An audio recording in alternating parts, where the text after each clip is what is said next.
Hello बच्चों, कैसे हो सारे के सारे। तो आप सब लोगों का आज थर्मोडायनेमिक्स का अगला लेक्चर जो कि हीट कैपेसिटी टॉपिक से कनेक्टेड है, जैसे कि मैंने लास्ट टू लास्ट वीडियो में कहा भी था। अब उस टॉपिक पे और उससे जुड़े हुए कुछ अच्छे क्वेश्चंस की तरफ चलेंगे। आप सब लोगों को आज सबसे पहले हीट कैपेसिटी की डिटेल समझनी है और हीट कैपेसिटी के ऊपर आप लोगों के क्वेश्चंस में क्या क्या पूछा जा रहा है। मैंने आपसे कहा कि मेरे पास मान लो ये एक ऑब्जेक्ट है, मैं इस ऑब्जेक्ट का टेम्परेचर इंक्रीज करना चाहता हूं। उसके लिए मुझे क्या करना पड़ेगा, मुझे इसको लगातार हीट सप्लाई करनी पड़ेगी। मैं इसे गर्म करूंगा, इसका तापमान बढ़ेगा और उसी तापमान के बढ़ने के प्रोसीजर को मैं यहां पे पढ़ना चाहता हूं। अब मैंने लगातार इसे हीट सप्लाई करी। हीट सप्लाई करने से इसका temperature 1 degree, 2 degree, 10 degree, 50 degree, 100 degree कितना भी बढ़ सकता है। तो हमने यहाँ पे हीट कैपेसिटी में एक चीज फिक्स कर दी कि मुझे इस ऑब्जेक्ट का टेम्परेचर सिर्फ 1 डिग्री बढ़ाना है। तो सिर्फ 1 डिग्री टेम्परेचर बढ़ाने के लिए मैं जो हीट सप्लाई करूंगा उसे हीट कैपेसिटी कहा जाएगा। और उसमें भी इसकी 1 मोल क्वांटिटी को, क्योंकि हीट कैपेसिटी के रूप में मैं कांस्टेंट वैल्यू को डिस्कवर करने वाला हूं। तो अब एक कांस्टेंट वैल्यू में जितने भी पैरामीटर्स उसे अफेक्ट कर सकते हैं उन सबकी एक फिक्स वैल्यू रख दो। तो मुझे टेम्परेचर बढ़ाना है कितना, 1 डिग्री। कितने सब्सटेंस का, 1 मोल सब्सटेंस का। तो जो हीट सप्लाई की जाएगी वो हीट कैपेसिटी के नाम से जानी जाएगी। जैसे मान लो ये 1 मोल मटेरियल है और इसकी हीट कैपेसिटी 20 जूल है, मतलब आप इसे 20 जूल हीट सप्लाई करोगे तो इसका टेम्परेचर 1 डिग्री बढ़ेगा। अगर मान लो इसकी हीट कैपेसिटी 30 जूल होती तो 30 जूल हीट देने पे इसका टेम्परेचर 1 डिग्री बढ़ता, और मैं इसे 60 जूल हीट दे देता गलती से तो इसका टेम्परेचर 2 डिग्री बढ़ जाता। तो इसका मतलब हीट कैपेसिटी सिर्फ 1 डिग्री टेम्परेचर बढ़ाने की हीट होती है, वो भी कितने सब्सटेंस के लिए, 1 मोल सब्सटेंस के लिए। तो देखिए डेफिनेशन कितनी आसान हो गई। अमाउंट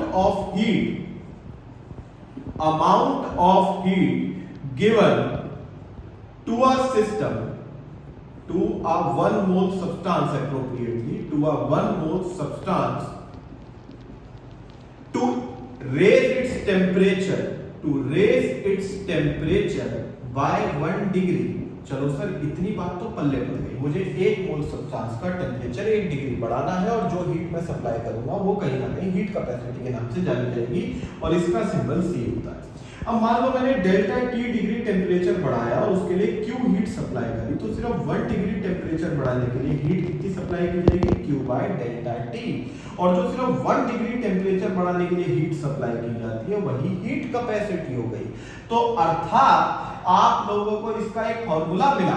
क्या फॉर्मूला मिला कि सर आप डेल्टा T दूसरी तरफ दे दो, C डेल्टा T हमारे पास फॉर्मूला आया। ये 1 डिग्री टेम्परेचर बढ़ाने की हीट है और मैं टेम्परेचर बढ़ा रहा हूं डेल्टा T डिग्री, तो टोटल हीट कितनी लगेगी वो निकाली जा सकती है। ये जूल पर केल्विन पर मोल, ये यहां केल्विन में निकलेगा या चेंज बेसिकली डिग्री सेल्सियस में भी वैलिड होता है, उसमें कोई दिक्कत नहीं। टेम्परेचर की साइंटिफिक कैलकुलेशन हम हमेशा केल्विन में रखते हैं। जब टेम्परेचर का चेंज निकाला जा रहा हो तो वो दोनों यूनिट डिग्री सेल्सियस केल्विन में सेव होता है और Q टोटल हीट है जो जूल में निकलेगी। आप लोगों को ये फॉर्मूला तब यूज करना है जब 1 मोल सब्सटेंस हो, और अगर 1 से ज्यादा मोल्स हो तो टोटल मोल्स के लिए Q equals to NC delta T, जिसमें n नंबर ऑफ मोल्स होते हैं। तो ये दो फॉर्मूले हैं जिसका हम इस्तेमाल सीखेंगे। इसमें आप लोगों का सबसे पहले मेरे बच्चों क्वेश्चन नंबर 9 आया। इसमें एल्यूमिनियम का जिक्र किया गया है। आपको क्वेश्चन के अंदर मास ऑफ एल्यूमिनियम बताया गया 60 ग्राम। तो इस क्वेश्चन में ये तो फिक्स है कि एल्यूमिनियम के 1 मोल के रिस्पेक्ट में हम बात नहीं कर रहे, हम 1 से ज्यादा मोल्स की बात कर रहे हैं और 1 से ज्यादा मोल्स की बात कर रहे हैं। तो कहीं ना कहीं क्वेश्चन सॉल्व करते हुए उस भी चीज का ध्यान रखना पड़ेगा। अब molar mass of aluminium, natural सी बात है, मोल्स निकालने हैं तो इसकी आवश्यकता पड़ेगी। 27 ग्राम प्रति मोल होता है। मोल्स ऑफ एल्यूमिनियम निकालने पड़ेंगे, जिसके लिए आप सबको भली बात ही पता है, मास बटे मोलर मास करना है। आगे आप सब लोगों को क्वेश्चन में यह बताया गया कि जो हीट कैपेसिटी है एल्यूमिनियम की वो 24 जूल पर केल्विन पर मोल होती है। अब आप लोगों को इस हीट कैपेसिटी का इस्तेमाल करके उन्होंने ये कहा है कि हमने टेम्परेचर बढ़ा दिया, फाइनल टेम्परेचर हमने कर दिया 55 डिग्री, इनिशियल था 35 डिग्री, तो 20 डिग्री टेम्परेचर बढ़ाया है। तो बताओ कितनी हीट सप्लाई करी गई होगी। 20 डिग्री टेम्परेचर बढ़ाया जिसमें 24 जूल हीट कैपेसिटी है। 1 डिग्री टेम्परेचर बढ़ाने की हीट कितने मोल्स का बढ़ा है? 60/27 का। तो आप Q = NC डेल्टा T का फॉर्मूला लगा सकते हो। N की वैल्यू आपको 60/27 से मिल जाएगी। C की वैल्यू आप लोगों को 24 दे रखी है, मल्टीप्लाई कर देंगे। और इसके अलावा डेल्टा T की बात करें तो वो 20 डिग्री हो गया। आप सब लोगों को कैलकुलेट करके 1066.66 या 67 जूल एनर्जी मिल जाएगी। और आप इसे किलो जूल में कन्वर्ट कर देना, क्योंकि क्वेश्चन में ये साफ बोला गया है कि हमारा आंसर किलो जूल में होना चाहिए। 1067 मतलब हमने 1000 से डिवाइड करके किलो जूल में कन्वर्ट कर दिया। क्वेश्चन 9 सॉल्व हो गया। देखिए कितना आसान था। 10th इसका स्पेशल केस है जिसे हम बाद में डिस्कस करेंगे। क्वेश्चन नंबर 11th पे है। तो 11th में आप लोगों को उन्होंने CO2 के 1 मोल प्रोड्यूस करने की एंथैल्पी दे रखी है -393.5 और आप लोगों को यह कहा जा रहा है कि 35.2 ग्राम CO2 बनाने की एनर्जी। तो अगेन मोल्स निकालो। 35.2 को इसके मोलर मास 44 से डिवाइड कर दोगे तो मोल्स मिल जाएंगे। और इतने मोल्स की एनर्जी निकालने के लिए, टोटल एनर्जी इतने मोल्स की निकालने के लिए 1 मोल की एनर्जी से मल्टीप्लाई कर दो, आपका क्वेश्चन सॉल्व। ऐसे ही क्वेश्चन नंबर 13 पे गौर करो। उसमें 2 अमोनिया के प्रोडक्शन की एंथैल्पी दे रखी है 92.4 आई गेस। एक बार देख लेना, कुछ करेक्शन हो 92.4 90.4 या ऐसा कुछ आसपास का वेरिएशन होगा। तो 2 अमोनिया के प्रोडक्शन की एनर्जी इतनी दे रखी है।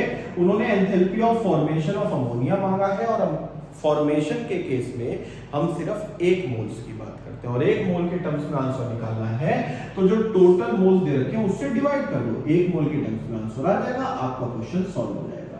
तो ये कुछ आपके नंबर ऑफ मोल्स से कनेक्ट होके एंथैल्पी या हीट वाले क्वेश्चन हो गए, जिसमें अब हमें यहाँ पे जो क्वेश्चन नंबर 10 है इसका स्पेशल क्वेश्चन वो समझना है। आप सब लोग पहले इन तीनों क्वेश्चंस को निपटाइएगा ताकि मैं आपको नेक्स्ट वीडियो में वो वाला क्वेश्चन और उसके साथ साथ आगे के डेरिवेशंस और कॉन्सेप्ट कराऊं। आप लोगों की नेक्स्ट वीडियो काफी इंपॉर्टेंट रहेगी क्योंकि उसमें एक इंपॉर्टेंट डेरिवेशन पहले हम कर चुके हैं, बट एक फास्ट रिवीजन होगा और साथ में आप लोगों का वो क्वेश्चन नंबर 10 कराया जाएगा जो कि मोस्ट इंपॉर्टेंट क्वेश्चन है। ध्यान रखना इस बात का, मोस्ट इंपॉर्टेंट। और 15th क्वेश्चन जैसे कि कल मैंने आपसे कहा था करने के लिए, आप सबने कर लिया होगा। अगर नहीं किया हो और डाउट हो तो पूछ लेना कमेंट बॉक्स में। क्लियर हो गई बात? लाइक, सब्सक्राइब, शेयर, कमेंट एक महत्वपूर्ण काम है आप सब लोगों का। हम बहुत ज्यादा तहे दिल से दरखास्त करते हैं, कृपया अपने तक सर की बात मान लीजिए। जय हिंद ऑल ऑफ यू।